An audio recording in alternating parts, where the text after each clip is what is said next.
Welcome back to On Right Podcast here. You have Elijah alongside Grant. Another glorious day to be a Michigan fan. We're going to hop into, pretty convincing win, not as dominating as I think either one of us would have liked, but took care of business against Michigan State, against little brother.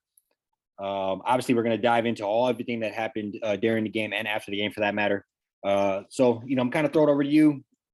What are your thoughts on, a late game, 7:30 kickoff versus Spartan? Yeah, solid game. I think what was kind of tough about it was kind of waiting all day for the game. I definitely do prefer like a 12 o'clock or even a 3:30. But nonetheless, thought it was, solid game. We were once again just super, super conservative. We weathered the little mini storm that State kind of tried to throw at us. They came and, they scored first and, had a couple gadget plays. They worked in there. Keon Coleman had some great catches. But yeah, like I said, I've said all year, we do a phenomenal job of just shutting it down second half. Like I think, like Coleman had 50, 60 yards and 50 yards in the first half. I think he might have got, an extra 40 or 50 just kind of like in garbage time. I don't think Jaden Reed really did much of anything. I just love the adjustments we made, on those jump balls. Rod Moore made a couple of good plays on the ball just to, kind of prevent some big plays and really just kind of suck the momentum away. I mean, they were just dead, like mid-third quarter for the most part. Like in my opinion, I just felt like it was really evident that they couldn't do a ton on offense. We were just controlling the line of scrimmage. We were just running the ball. I'd say the only thing that, I would have probably liked would force them to put a couple more touchdowns on the board, 35, 38, 7. I think it's really making them feel it. I don't think we really care about trying to blow people out. I think we just more focused on making things incredibly difficult for them and making teams die like drowning teams, make them die like a slow death, just making it really, difficult for them rather than put up a ton of points. But that said, I think there is some, have to address some red zone issues and really want to start getting that passing game going in some shape or form in the next couple of weeks. Yeah, no. You said kind of die of a slow death or drowning, and that's exactly what I was going to say. Kind of word a little differently. I was going to say just kind of the vice grips, and it's we have them in the grips the whole game, and it's just a matter of keep crunching down, and then eventually sometimes they break. And that's when you'll see the onside where we'll begin to break them 60-yard runs against Penn State, where it was 60-yard touchdown rush, 3 and out, 50-yard touchdown rush, 3 and out, and your defense is just gashed at that point. So that's our game plan to winning the Big Ten this year, and that's the game plan I think Harbaugh has been trying to instill over the last 5-6 years, however long he's been at the helm. And I think it's great to finally see it kind of work how we envisioned it working over the last couple of years, and really seeing it all come together. Having a quarterback that's able to make the plays. He didn't have the greatest numbers, but there's no doubt that you can watch him and say, this guy can play. And for him to be a 20-year-old quarterback, already have some pretty good road wins under his belt, already has some top 10 victories under his belt. I would say, he has a lot of momentum and a lot of room still to run. So I look forward to them still putting game plans out for him. Some of them passes though, some of him, maneuverability in the pocket, and still looking downfield and throwing the ball. A lot of those plays were fantastic. And extending drives, back-breaking, third conversions. Yep, tucking in and running. That's how we're going to win the Big Ten, is him making those plays. I think he finished. I don't want. I'm completely. I think I'm blanking on this, but I want to say 170 yards or something like that. I had 165 throwing and 50 running the nose. Yeah. So rushing. I think that kind of combination is going to be real hard to defend when Blake Corum has 180 on the ground and Edwards has another 30 or 40 on the ground. That's going to be real hard to defend. And I think we had like you said, we didn't go for the touchdowns maybe a couple times when we should have in the red zone. But that's because I think, like you said, we're playing very, very conservative. Yeah. And knew that they weren't going to be able to move the ball that much. What they were doing is we're going to step back and we're playing 5,000 dead or alive. Mm-hmm. That was their game plan of just stepping back and launching it because that's the only shot we have here. Right. And I think, and it broke one time, possible pass interference. And after that, it was more vice grips. So I think that shows just the talent differential between the two programs as far as a real game plan, both offensively and defensively. Your field goal kicker came out, hit 5 field goals, just clean ball game all through. You know, they couldn't get a punt off. They had a couple of times where they had like when the 6-play stanza, they had like 4 offensive penalties. You know, they just looked shitty. They look like a bad coached football team. They look like just something that you don't want to roll out in the Big Ten. And I think moving forward, they got a couple more games to go that I think are going to be a rude awakening for them. But obviously, just that state focusing on them. Illinois next week, ranked top 15. Yep. So I think we'll begin to see them completely dismantle, but at the same time, we're going to hit our stride. And I just look forward to November football where we're handing the ball off to Blake for 30 times a game. Edwards is getting his 8 to 10, and we're pounding the rock for 40 times a game in the Big Ten in November and in March to Indianapolis. Yeah. No, man. I mean, we just really, this is just Michigan football. This is like, 10, 15 years ago. We really just like bringing it back to where we just gonna have a power running game. Just pound the rock 40, 45 times a game until you can stop it. Not gonna stop it. A lot of tight ends working them in. Defense is solid. I mean, that D line is playing like lights out. Like, because I just feel like anytime when you really start like stopping the run like that to where you turn teams like one dimensional, sky's the limit. Because when the secondary just knows they gotta throw the ball, like they can really be out there just like playing, free for all and just, play it off instinct. And you see Rob Moore, he made a play to end the game, just kind of put the nail in the coffin. And we really make things incredibly difficult for teams, and it's just getting better and better. And in corum, I don't 33 carries, you don't love seeing that. That's you thought you might be able to get Edwards, they're 5 to 7 just to really kind of sort of split that load a little more, but they riding him. I think, he just hit 1,000 yards. He might be knocking on the door for 2,000, kind of depends on how these next 2 weeks unfold.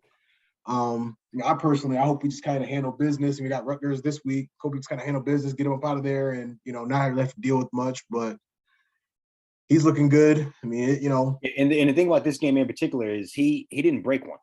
it was 5, 6, 7 yards. We've seen, but there was a few times where he easily could have. They grabbed him by the ankles. He got bounced around, within the hole and just couldn't get his footing again. But a few times where, that's there. That's there week in and week out. We have a dominating offensive line. Let's not forget to give them their credit. Right. From left tackle to right tackle, they're studs. They look good. Like 8 deep. Like there's, it's keeping the pocket clean. Overall, we just look like a championship level football team. And we did not play arguably one of our worst games of the year. So we did not play one of our better games.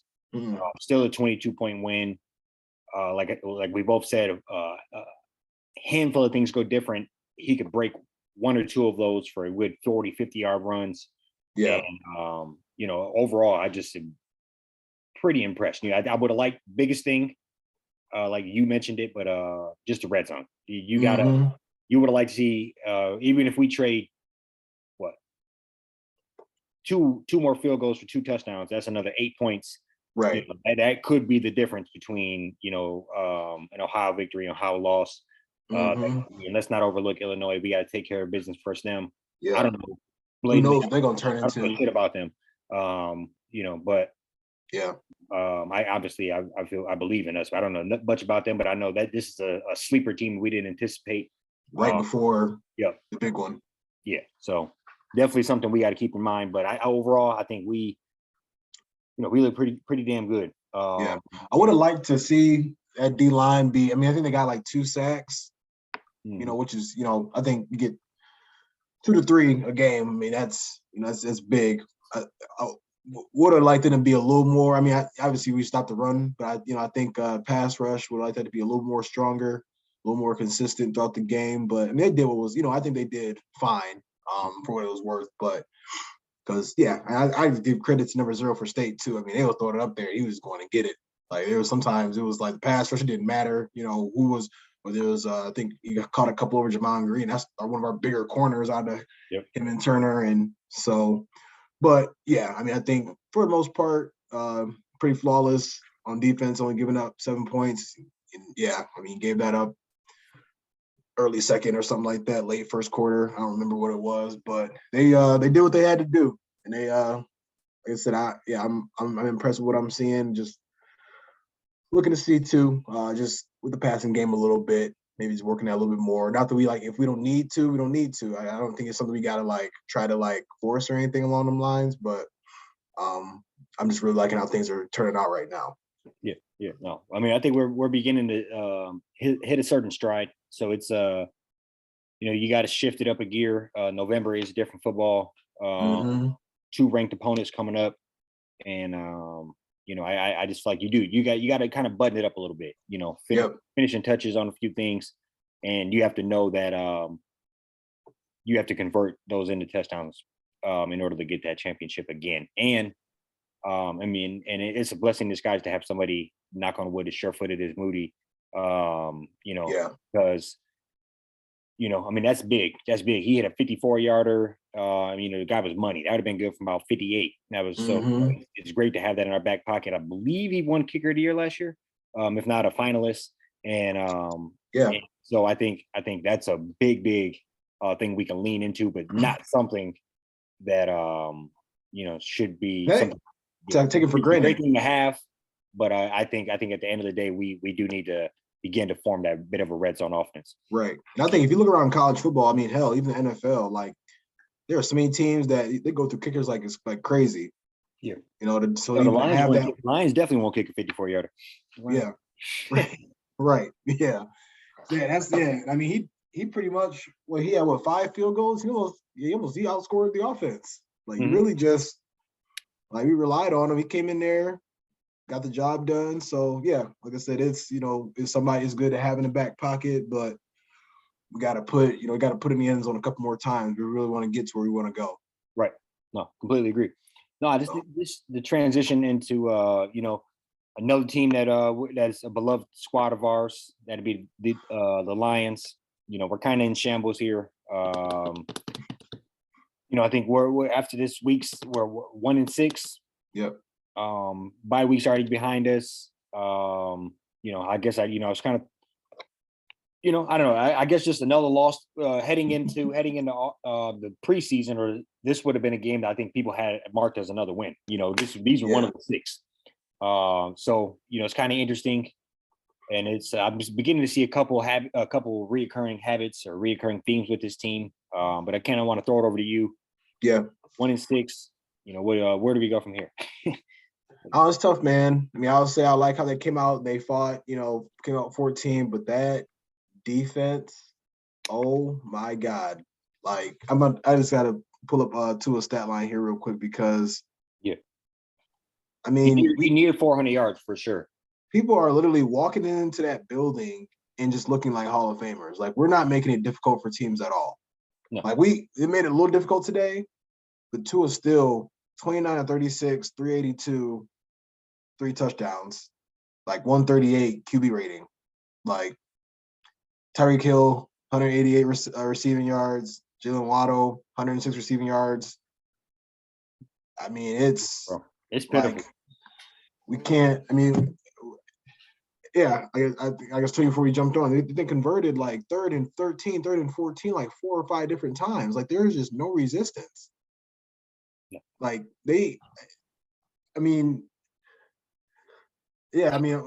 look at the game. It's the Dolphins. Their defense was struggling pretty much the whole game, but it was really just the battle of the lesser evils. You know what I'm saying? We just ended up having the worst defense out of the 2 teams today, and we just couldn't stop anything. But yeah, I mean, I guess if you want to look at moral victory, because what it tends to be. I mean, they came out swinging. We're undefeated in more victories this year, bro. We got Yeah. hang our head. I'm looking at the stat line. I mean, you got DeAndre Swift, 5 carries, 6 yards.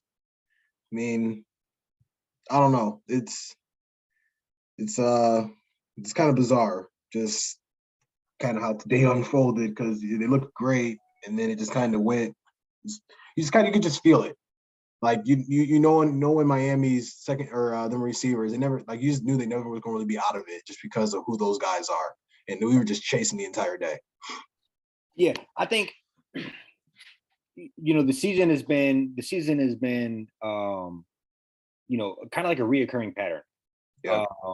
Where up until take away the last 2 weeks, I guess, but we can put up points, and they're putting all their eggs in that basket. As far as going for it on fourth, onside kicks, so that we're leaning into our strong point, I guess, which is our offense. But that more often than not is actually coming back to hurt us because you're not converting or you're giving short fields on defense, and then you're putting out the worst defense in the NFL, and historically, if they keep it up, the worst defense in the NFL history. And I just feel like that is such a just a recipe for disaster. I kind of just, I'm looking at it, and it's very every week somebody comes out and has a career game versus us, whether it's Geno Smith or Tua and Bailey Zappi. Yeah, I mean, just come out and they look like you said, Hall of Famers, All Stars, Pro Bowlers. And even Carson Wentz, he still put up 350 and 3 touchdowns, even though we won. 100%. And Hurts, I mean, we were his coming out party this year.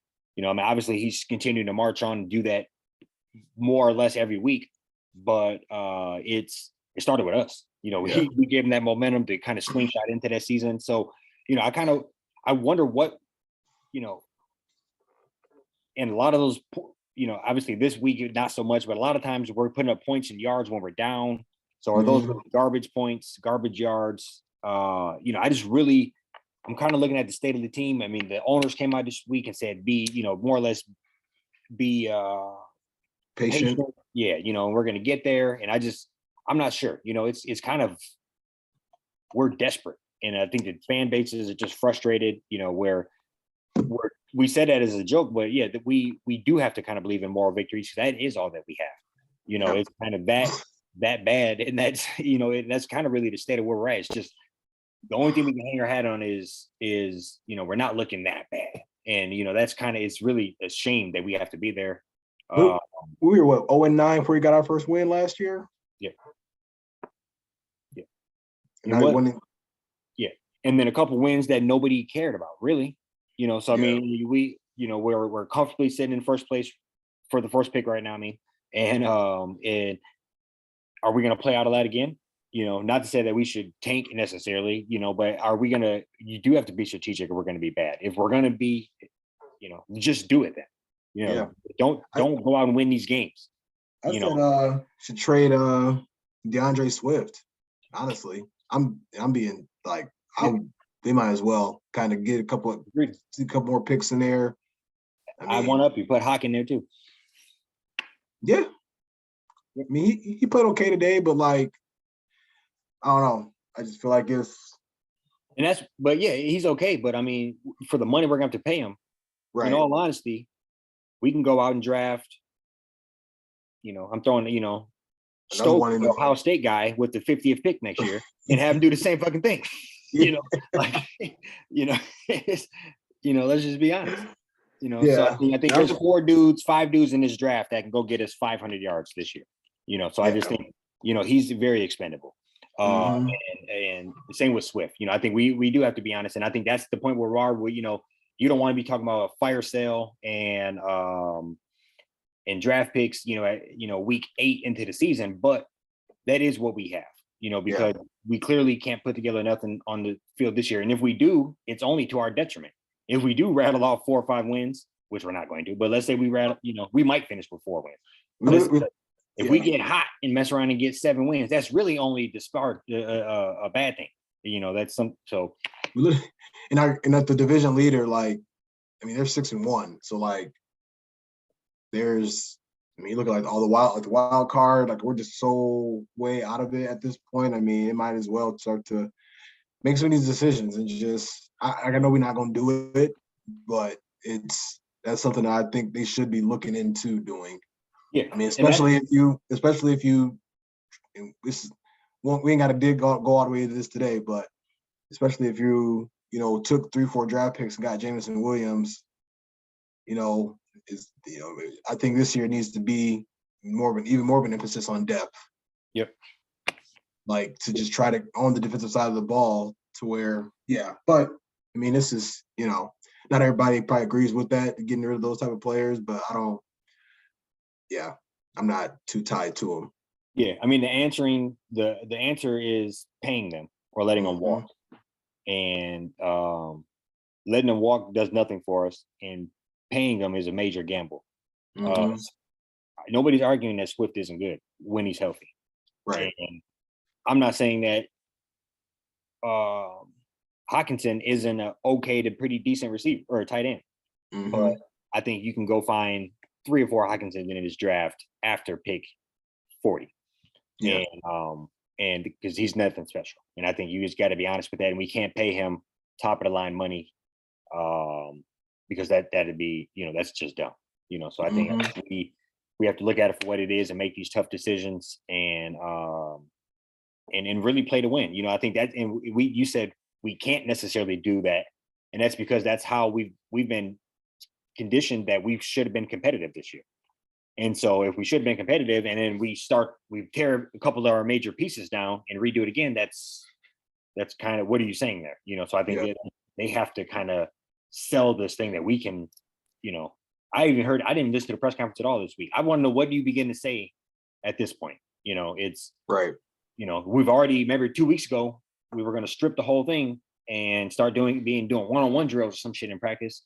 And so I just think, we're just saying things at this point just to save face. They don't know what's happening, right? As far as I think goes. I think the funniest thing about it is like now the media at first is like, hey man, they're fighting so hard. They're like, they're playing tough. Now we just kind of like drifted off just fell off like the map altogether. Like it's like, oh, okay, if these are who we thought they were. Okay. Like there's no, like, and the scenario just keeps getting worse. Like you're gonna have, Green Bay, they can either win tonight or get like blasted tonight and just come back and we'll be their get right game, or they can win tonight and then we'll be like a momentum game, kind of like change their season, or they'll lose tonight and we'll be like their get right game. So it's really just a crapshoot. It's unfortunate because there are some, I think I'll just continue to point to that Minnesota game like that. I mean, I feel like we lost like 2 games with that in that one game alone, and then really it's just been downward from there. So yeah, no, I agree with you, bro. We it's bad, and I don't even know if we're gonna put this, but we were both each joking about, if we were rooting for different franchises, how much easier it would potentially be as a fan, and it's tough, it is, it's I'm gonna, and I think they got to work with us a little bit, man. They got to give us something to keep us on the hook, and Dan Campbell ain't it. So, the loyalty's been crazy for the product's been for the last 15 years. Big fact. Yeah, bro. It's insanity at this point to even turn on that game. Like, no, I said it earlier in the season. It's an abusive relationship, bro. We're just going to put a long haul. Yeah. But no, I don't know if you got anything else for the people. I know we'll be back at it for a Michigan review for upcoming week, another Lions review. Who knows? Might even start working on the Pistons. I've got my eye on them right now. We got the Warriors on the ropes. 4 minutes to go. Okay. So, well, you got anything else for people? That's all I got, man. Go Blue. We'll be with y'all later on this week. Yes, sir. Go Blue.